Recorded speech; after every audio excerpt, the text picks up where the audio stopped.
Thank you, Bhanvi. I think we are live now. Yes, ma'am. Yeah. Good evening, everyone, and welcome to the Mahi International Talk series.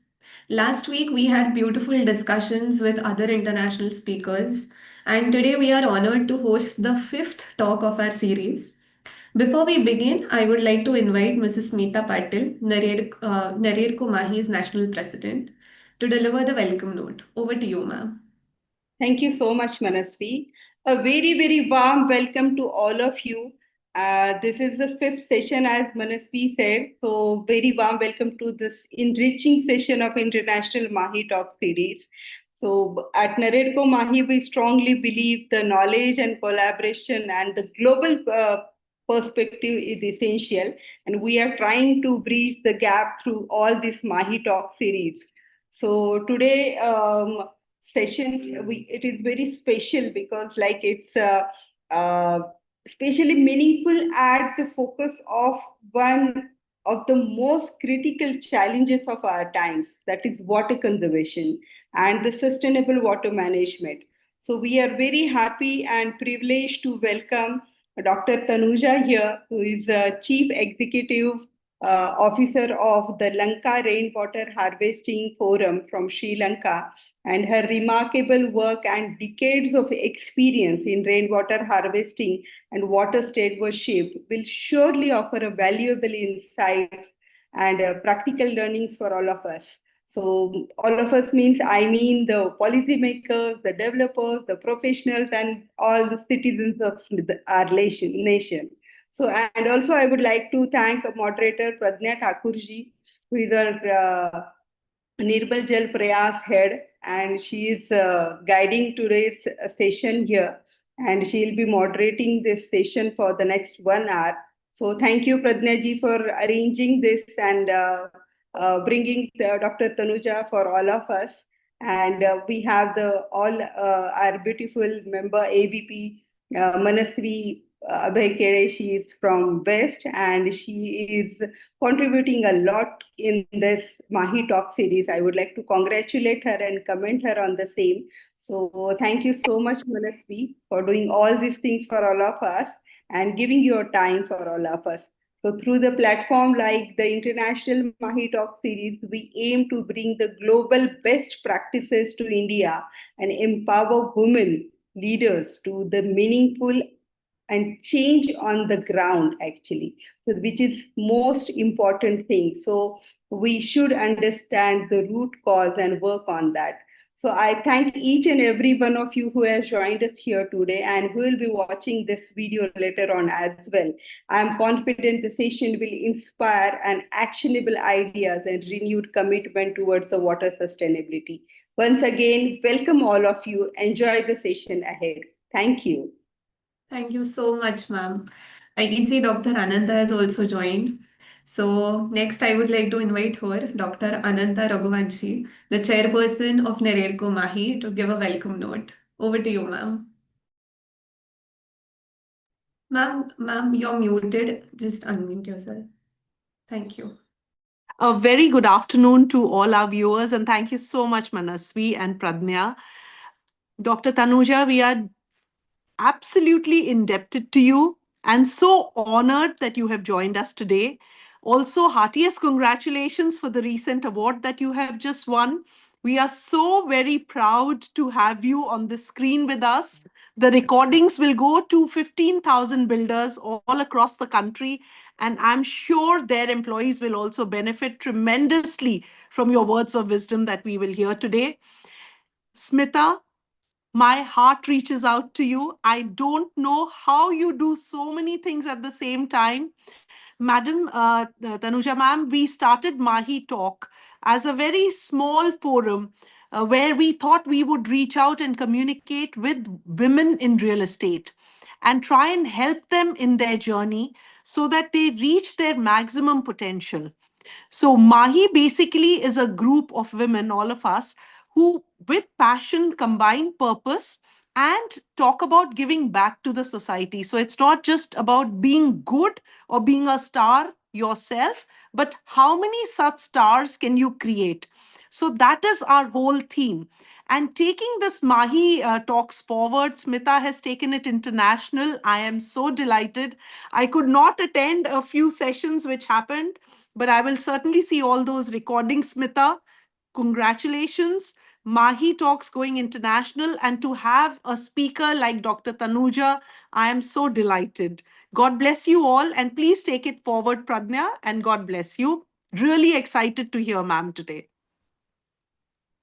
Thank you, Thank you ma'am. very much, Ananta madam. Thank you. Thank you. It is my honor to introduce our distinguished speaker, Dr. Tanuja N. Aryananda, a renowned environmental scientist and a pioneer of rainwater harvesting in South Asia. She has served as the CEO of the Lanka Rainwater Harvesting Forum since its inception in 1996, leading a non-profit dedicated to promoting domestic rainwater harvesting across Sri Lanka. Her career spans roles as a biologist at the National Rivers Authority, UK, research fellow at the National Institute of Fundamental Studies, and project manager, water management at Practical Action. Dr. Aryananda holds a PhD in environmental science from the University of Kelaniya, an MSc from King's College London, and a BSc honours from the University of Wales.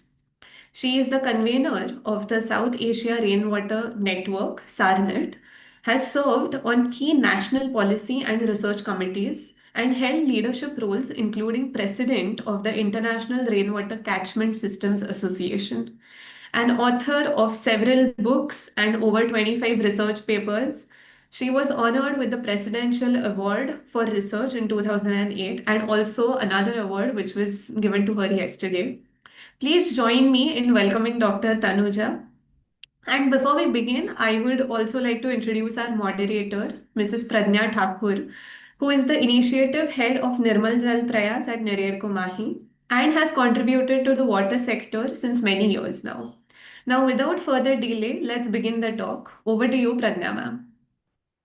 Thank you. Thank you very much, Manasvi. And thank you, Smita madam and Ananta madam, for joining this session and giving the brief intro and welcome about this entire session and Mahi initiatives we are carrying out under your both leadership.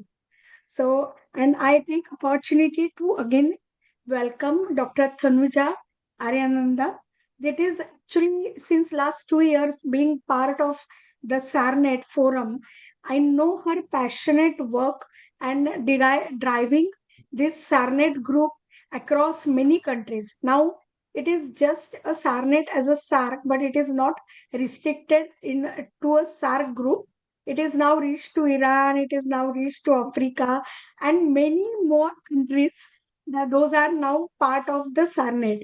So, leading this entire leadership calmly, peacefully, driving everything, facing all the challenges with a silent smile that I have seen her working last many years. Yeah, we'll do it. Yeah, we'll take it. So that is how her beautiful personality and she's how she's driving this entire work. So I again take opportunity to congratulate Dr. Tanuja for UAE Embassy Water Award 2025 as Sri Lanka champion. So that is again heartiest congratulations to you. And over to you today. Our session is that water harvesting need in SARC country. As we have a different geography, different structure, different countries, different alliances, different challenges within the country, and after that driving many challenges, we have a different political alignments, and through that driving the network smoothly for a cause water which is still not convinced to the public that it is a need and we should do prominently on conservation of the prestigious resource like water, which is our lifeline. So this is where today's topic is water harvesting need in SAR.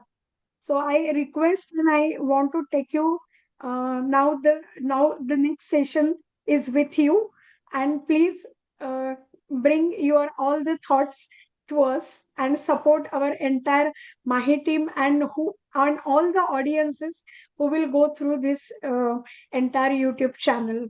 Thank you. Thank you, Pragya. Thank you, everybody. Aibovan and namaste to all of you. And thank you for that warm welcome to the Mahi team, Dr. Anantya, Ms. Manishi, and Smita, and of course, Pratna as well, who I known for a couple of years now and active member of the SARC, supporting our activities. Thank you for this invitation to join your presentation today. And I am really honored to be part of this group and giving this presentation. So without further ado, I will start with my presentation, and then we will begin our discussion as well. So thanks again for all your beautiful warm welcome as well. So my topic is mostly on rainwater harvesting. As Pragna said, that is what I've been involved in for the last 20, nearly 30 decade. So, and beyond Sri Lanka, how rainwater harvesting is the need in South Asian region as well. So, yeah, I'm also representing SARC as Pragna says. So we all know about the water stresses, especially in the South Asian region, where about 1/4 of the population is there, and only about 4.5% of the water resources are available in this region, and renewable water available. So low per capita per water in the region, except for 2 countries in South Asia, Bhutan and Nepal, is quite rich in water, but others are low in water availability. And above all, we are all facing in the region climate-induced disasters, such as floods, cyclones, drought, etc. Sri Lanka faced huge flood and landslide issues only just last 2 weeks, and some people are still suffering from it. So this is constant throughout our region. So this has a huge impact on our water resources, especially flood, drought, and also some extent landslide. So this is why we need to have more emphasis on how to conserve water, how to preserve and retain water, that rainfall that we have. The only water we have to our region is to the glacial melting and also the precipitation, the rainfall. So these are the sources we have. So we have to make sure that these last longer for longer period. So the rainwater harvesting is not a new concept to our region. We have been practicing for many, many centuries. This is a 5,000-year-old rainwater harvesting system in Indus Valley civilization in the dry Taha Desert. So even in the very driest situation, this has been practiced long time ago. This is another example where very simple, I mean, rainwater harvesting is a very simple technique which anybody can use, which everybody should use. These are some interesting examples I saw during my travels and experience sharing sessions.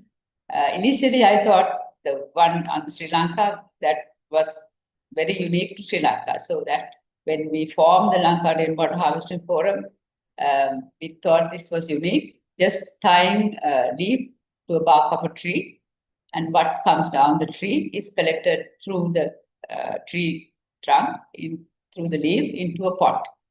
Our logo, which is just below, also depicts the same method.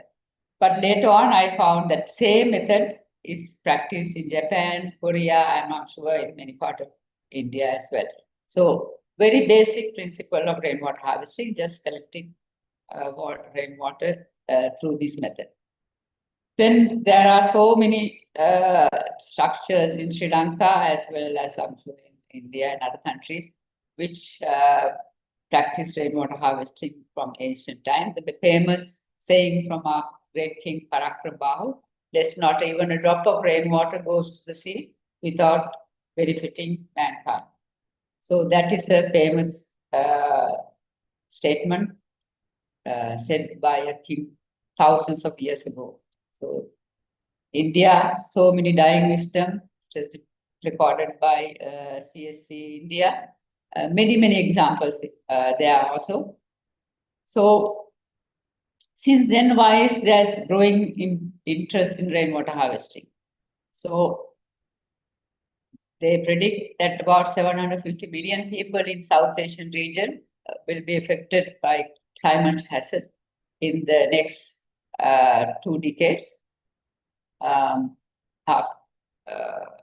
2000, water stress is growing due to human activities, urban development, water pollution, river pollution, due to industries, agriculture, which is practiced in high percentage in our region, and urban demand for water, clean water, which is expected to rise by 50 to 80% over the next 3 decades. Because urban populations are growing, and as well as the facilities that uses water is also more facilities are using more water as well. Then we are heavily depending in our cities as well as in our urban rural areas on our groundwater, which is there was famous saying, which I am very favorite of mine, is Indian gentleman told me, we have to we have to think groundwater as a bag. Unless we put water to the bag, like we put money to the bag, we can't draw out. So we need to think about how to recharge our groundwater as well, because the resources are dying up. Then climate change is a big threat for the water resources, as I said earlier, because of the change in rainfall patterns. Although maybe the annual rainfall itself is not very much affected, but how we get the rains is very much. We tend to have short period of intense rainfall and long periods of drought or dry periods, which cause water scarcity and water pollution, and as well as other devastations as well. So again, droughts are more frequent and floods are also even more frequent. 80% of the population around the world are affected by floods. So that's why we need to protect our water sources and think about 3R system, which is retain, reuse, and recharge. Okay, so how can rainwater harvesting help? And how is rainwater harvesting is helping around the world? So rainwater harvesting is being used for aquifer recharge to retain moisture levels in the soil, as well as to recharge the groundwater table, to restore watersheds and restore and improve watersheds as well, raise ecosystem quality and productivity, synergize with agriculture, enhancing food security. So rainwater is being used. The rain-fed agriculture is practiced in many of our nations. Slow down runoff, mitigate floods, and causing less disasters. Use rainwater harvesting use as a decentralized sources for water source for domestic use, especially for roof water harvesting. It is collected at home. Your home itself. You need not transport water for many distances. So rainwater is collected at your own premises.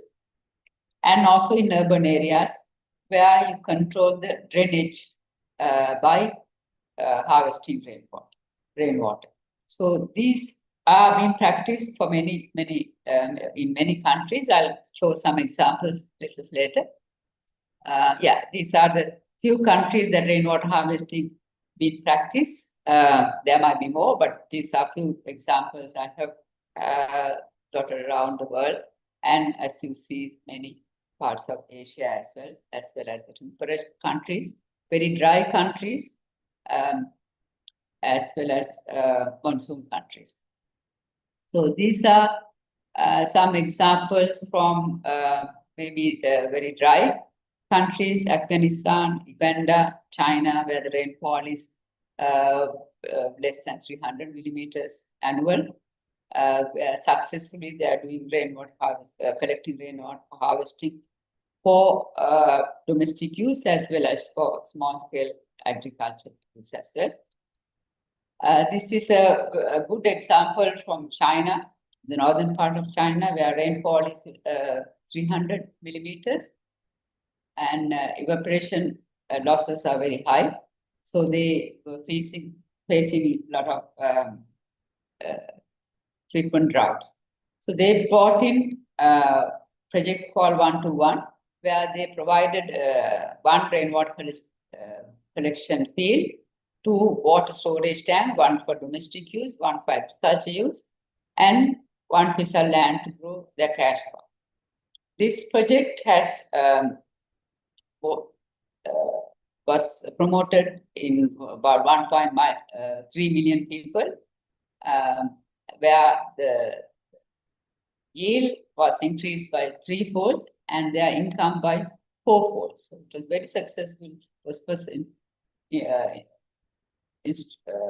implemented in one province, and then 17 other provinces also adopted it, bringing the water tanks to about 5.6 million, collecting about 1.8 billion cubic meters of water, and irrigating 15 billion at least, benefiting about 15 million people and irrigating about 1.22 million hectares of land. Very successful project in China. Then going to monsoon climate countries, like in Sri Lanka, like in some part of India and Bangladesh, etc., Pakistan, where the large roof areas of large buildings were initially used for example, football stadiums, wrestling stadiums, etc. Roof of the buildings were used for collecting rainwater and using for gardening, toilet flushing, every other use of water as well. Yes, these are some more stadiums that use rainwater. Then Japan also has a good examples where it has a frequent disasters due to earthquakes and floods, etc. Where one city, Sumida city, they made it mandatory for all public buildings to have a rainwater harvest system. As a result, their flooding was controlled, and as well as during emergencies, they have a water source at their own premises. Because when there's an earthquake, the first thing to go is your pipe water system. So if you have a rainwater system in your own premises, then you have ready supply of water. This has been the case during the flooding situation in Sri Lanka as well, very recently. The places where they had a rainwater tank, especially in schools, these places have been used by people who were displaced by their homes, and only source of water available for them during the flood time was their rainwater tank. So this very recent finding that I'm telling you, just after the Twa cyclone hit in Sri Lanka. Then this sponge city concept is promoted in Korea, where they have rainwater systems in their basements, about 1,000 cubic, about 3 in this specific place, SARC city in South Korea, where they have about 3,000 cubic meter rainwater harvesting tank in their basements, and about 60%, 67% of the rainfall received by the premises is harvested, and it mitigates floods. There is annually about they collect and use about 40,000 cubic meters of water. And it's not only provides water, but also it has a huge saving on their water bill as well as energy bills, because there's less pumping from long distances. So the concept they have is, if you have one tank, you collect and use it all the time. You keep a tank full all the time in case of emergency, and you keep a tank empty all the time in case of floods. So this is the concept that rainwater management concept they practice in Korea. So one is for flood control, one is for water saving, and other one is for emergencies. Okay, in Sri Lanka, back to Sri Lanka, we have about 50,000 rainwater harvesting units for domestic use dotted around in the country. There are individual household units, like you see there,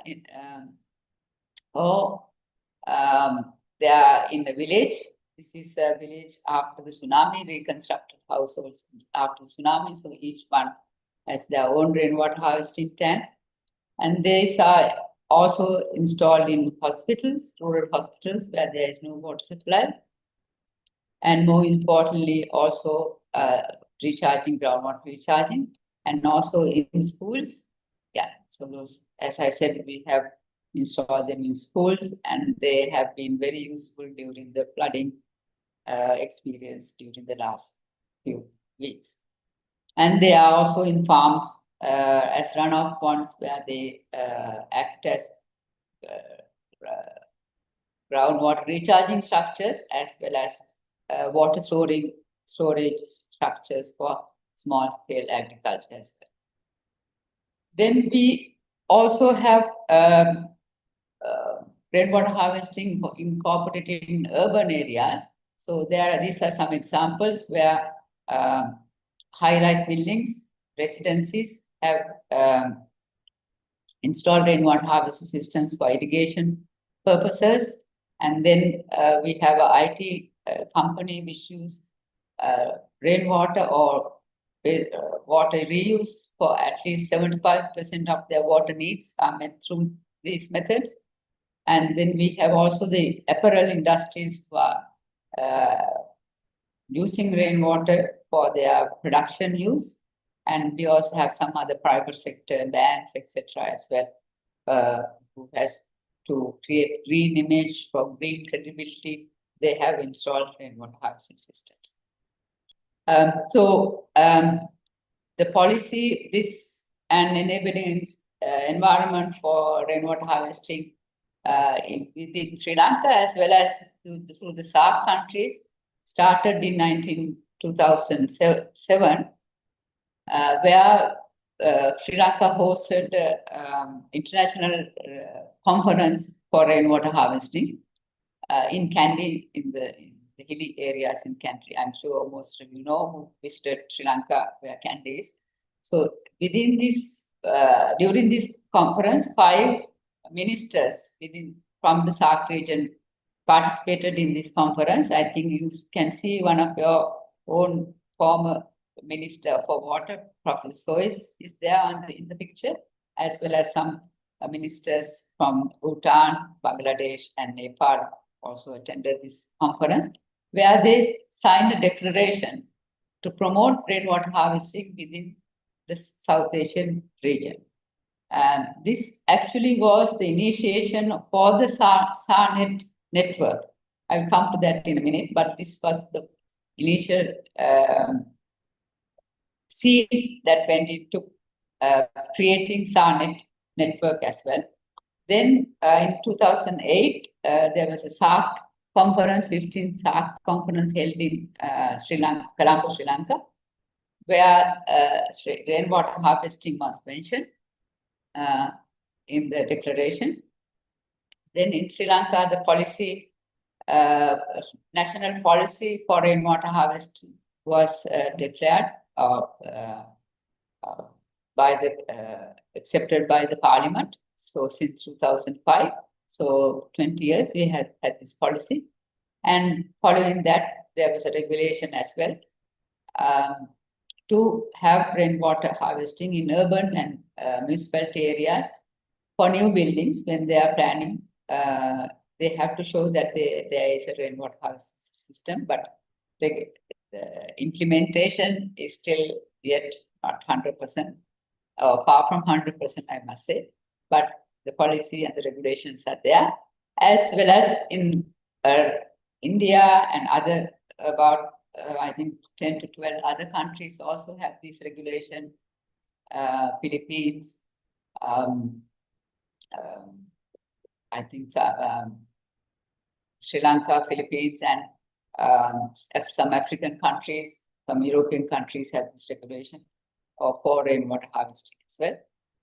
Then when you look at the water, especially the domestic water needs and the SDG goals, if you look at the world and also South Asia, there's still a proportion of people who still lacks good quality water that needs improved water sources. So this can be done with advanced technology like desalination, lift pump, and bringing water from other basins, etc., which is actually quite costly. Or transporting water, it needs energy as well. So rainwater harvesting is an affordable technology. It's a water which is going to waste that can be retained and recharged and used in the future as well. There's a growing increase in rainwater usage since 1990. So these are about 150 million people who are using rainwater harvesting at the moment, and hopefully ever increasing and increase more in the future as well. And rainwater harvesting is a key element for achieving many sustainable development goals, including the water supply and sanitation goal number 6, reduce goal number 5, gender equality, reducing burden on women and collecting water. As you all know, in our region, it's the women's duty to collect water. So many times, many ways, they have to go long distance to collect water in very difficult conditions, terrains, high heat, even hazardous environment, etc. So they benefit by having a rainwater harvest system in their own home. Then, as a goal number 13, climate adaptation for drought and floods. Then, for health problems, reducing health issues, we have by drinking contaminated water, whether it is natural contaminated like in arsenic or chloride, or artificial or man-made contamination, there is health issues involved. By collecting rainwater, we can reduce most of these health issues as well. Then increase groundwater recharging and reduce runoff. Use for agriculture, for soil maintenance, moisture maintenance, enhance biodiversity as well. Then to reduce, as I said, flooding in the urban areas and reduce expenditure on energy. So all these SDG goals, we can use rainwater to achieve some of it. Then coming back to SARNet, favorite of mine and Pratyada and several others. We are a group of South Asian region members who are professionals, practitioners, researchers, general public who wants to promote this concept and share best practices. This was formed in 2020. And so these are the few people who initiated it. And this was the launch of the South Asian Union. So we can see many contributors from your country as well as around the region. Yeah, so that's about my last presentation. I hope I didn't take too much time. Very good. Thank you very much, Dr. Tanuja, for very nice presentation. Actually, it is really a international overview. Means it is just not for SARC, though we introduce you as a SARC committee member, but it gives along with South Asian countries, the Southeast Asian countries as well.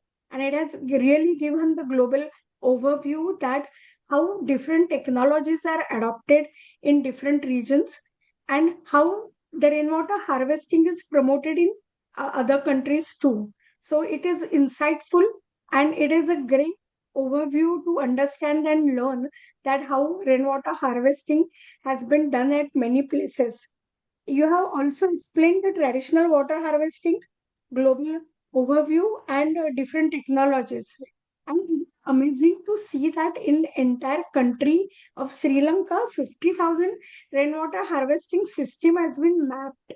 So this is a good insight, good learning, how we can at least ensure how in within our city, how many rainwater harvesting has been initiated and implemented. So otherwise, this getting data for all these things is really difficult. So it is really an insightful discussion we had to move further. Is anything to say, Dr. Ananta ma'am, or shall I go for some questions to Dr. Tanuja? Please go ahead with your questions. We've had a very interesting presentation.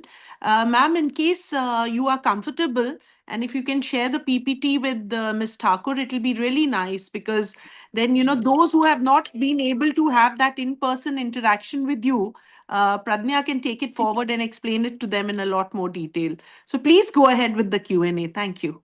Well, I will Yes, certainly thank do. you. Thank you. Thank you. Actually, Bing, as you are leading the SARC forum, and it is really what motivate you to have a such kind of forum for rainwater harvesting. See, we know that there is a variation in rainfall and all, considering diversified geography within our within different nations here. But my question to you is that how you feel that such kind of forum is a need to promote rainwater harvesting, because that is least still I don't think any of the countries having water meter like electricity and we measure, so still to understand the value of drop of water is really a challenge.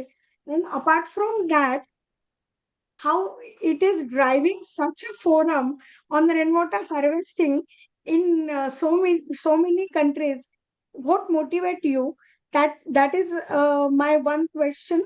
And considering the geographical diversity, how you want to connect the dots between different countries, that water harvesting is a connecting dot for all these countries. So this is up to you.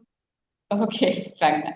Yeah, actually what initiated me was, as I said, it was started with this 2007 conference we had, and that was a seed for SARNet. So what I believe, I think, especially for the South Asian region, we share the same clouds, the rainfall and everything, although it is varies from different countries to country, but it is the same the clouds and things that brings out water. So I think there's so much we can share within each country, because we have developed different styles, as we saw from the traditional side, as well as the new technologies which was adapted. There's so much to share within the countries, so much research in India, so much research in other countries, Pakistan, so much practical knowledge, which we, in our own country, we do it on our own, but by sharing, I mean, within the last, since 2020, since SARNet, we had so many 18 webinars so far and 3 conferences. So much information was exchanged, and not only exchange, but it is been practiced also. As you saw, Nepal, they are building pumping tanks. Pakistan, they are doing, and we are bringing back uh, technologies from there. Recently, we had a webinar on floods, just about a week before flood hits us. So those are good examples which can be adapted in other countries. We need not, everybody need not invent the wheel as everybody. And this is all not rocket science either. This is very, very simple technology.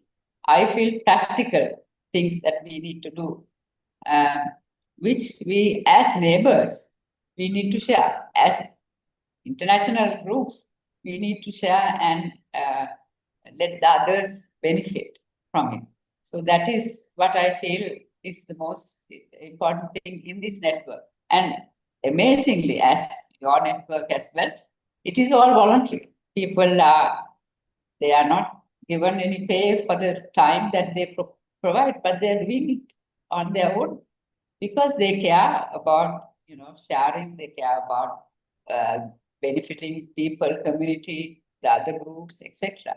So this is, as I said in the beginning, if you do something sincerely, it will go a long way. This is what I believe as well. You do it with your heart, then you do it well. Really, very thoughtful means learning comes with the exchange of ideas, exchange of knowledge, and sharing the knowledge, and that motivates everyone with the sharing and exchange of knowledge. So it is really a good thought you have put up, and that is really a need now. See, the world is closer, and if Asian countries are comparatively more closer, we are very common geography all over. There are many common connects, and then it is necessary to adopt the systems and learnings from each other to enhance the water level within our respective areas. My another question to you is, what common policy reforms and common understanding currently SARC nations have have to adopt it, and what is expected in future to ensure water security?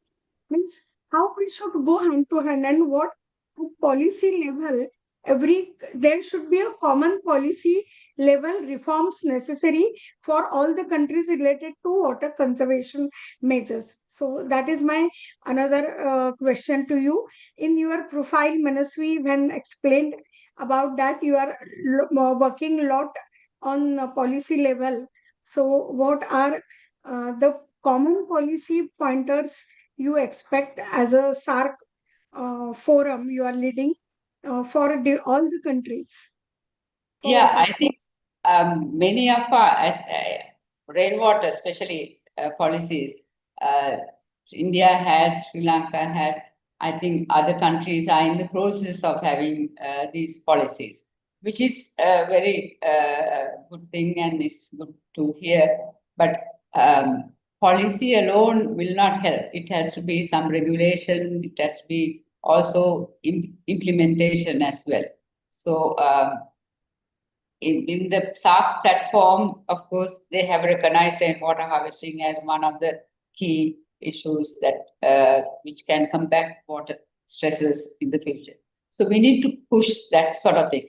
I think by having this sort of networks for water, that's the only way we can push uh, by individuals or individual companies or institutions. It's very difficult to push these policy level decisions. So as a group, we need to lobby within our countries, within the region, and also internationally to recognize rainwater harvesting as one of the key elements for water conservation and preservation. So that's why we need to combine, joint hands within the region and also internationally. There are many regional events happening and even international events happening. We need to push the rainwater harvesting strategies within those things. Only then it will be recognized. And of course, water conservation is one of the key things within the rainwater harvesting policy. So that's why I feel as a group, I think it's very important as SANIT and as your Mahi group as well, which you are doing already, is to push it through these groups so it will be recognized and then at a higher level. Really nice means there is one very valid points that there are policies, there are some kind of regulations at every country, but implementation is really a challenge. And for implementation, the like-minded people, group, associations should come forward and work in a proper way to promote and disseminate the knowledge. And that is what the SARC is doing, and how Mahi is also doing on the same note. And that we need to join more like-minded people to drive it and implement it. That implementation is really a challenge. So regulations, yes, it is necessary, but along with that, on-ground implementation is also a strong need. So, is there any question from other team member or? Yes, ma'am. I would like to ask, Dr. Tanuja, you have such a vast experience, and we are experiencing the kind of talk you are delivering. So not only to this our country, as ma'am said, so you have given the overview of the past and the present and how we can do this. So what is that one thing you would like to suggest to a real estate developer to immediately implement to contribute into the water conservation? Yeah, actually, if we say real estate developer, I think by making people more aware about the need for water conservation. I mean, at the moment, many of our countries, they subsidize our water bills, you know. The urban people actually get water at a very low rate, at a very cheap rate. Many countries, almost all our countries. But in the rural areas, they spend a lot more money either pumping water or transporting water, etc. They spend more or buying water. But the people who you have this cheap water, the urban areas especially, they don't value that. So we need to bring in that there is a value for water, not money value, but at least conservation side, environment side, social value, that has to be focused.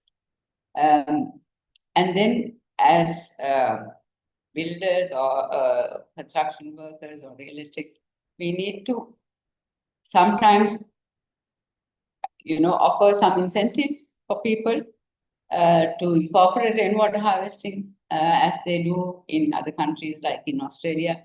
They provide tax rebates, etc., promote rainwater. I mean, unfortunately, that is another way of, promoting it, but I don't like it. But that is sometimes, unless there is a lightening of the purse of people, they don't think about it. But if you do, that is something incentives you can offer. If you are to incorporate rainwater system, you have some reduction in taxes or something like that. That's another way of doing it. Yeah, so that is. Yeah, definitely, ma'am, definitely. So that same thing we are also promoting among the builders of Naredco as well. So thank you so much. Thank you. Right.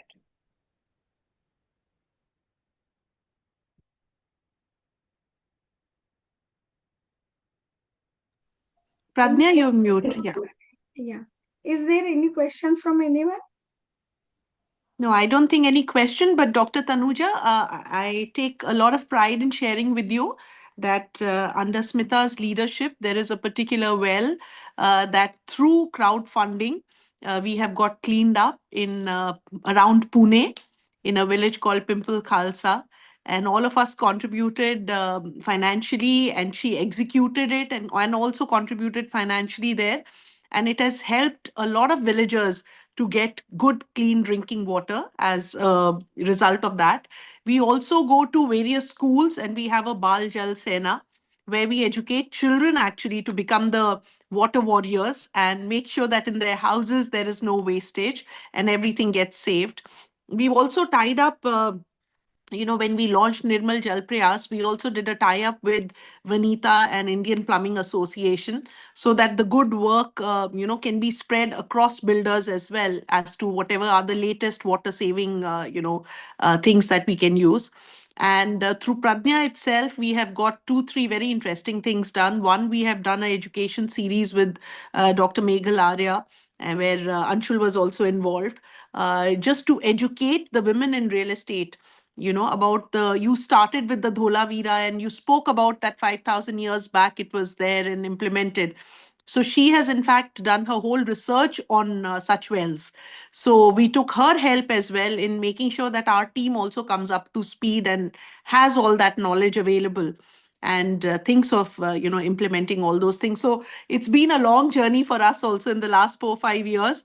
We are trying to do our best in this field, and definitely your words of motivation will certainly take our women forward considerably in this journey. Thank you so very much, ma'am. We are deeply honored and enjoyed this 1 hour with you completely. When you visit India, please come to our secretariat and our office. And also, Smita, I think you'll be hosting some Mahi Awards and various other activities.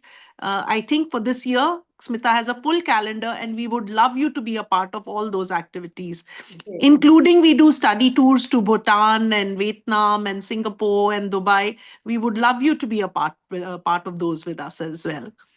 Thank you so much. Thank you, Dr. Anil. I would love to be part of that. And I definitely will try to join one of your tours. That would be great. And I'm actually, it's wonderful to hear that you are doing work with the schools, which we completely believe that is where we should start, actually. Yes. The award, actually, which I won the organization won a couple of days ago, was actually for the work we do with the children, because we do Yes, a lot ma'am.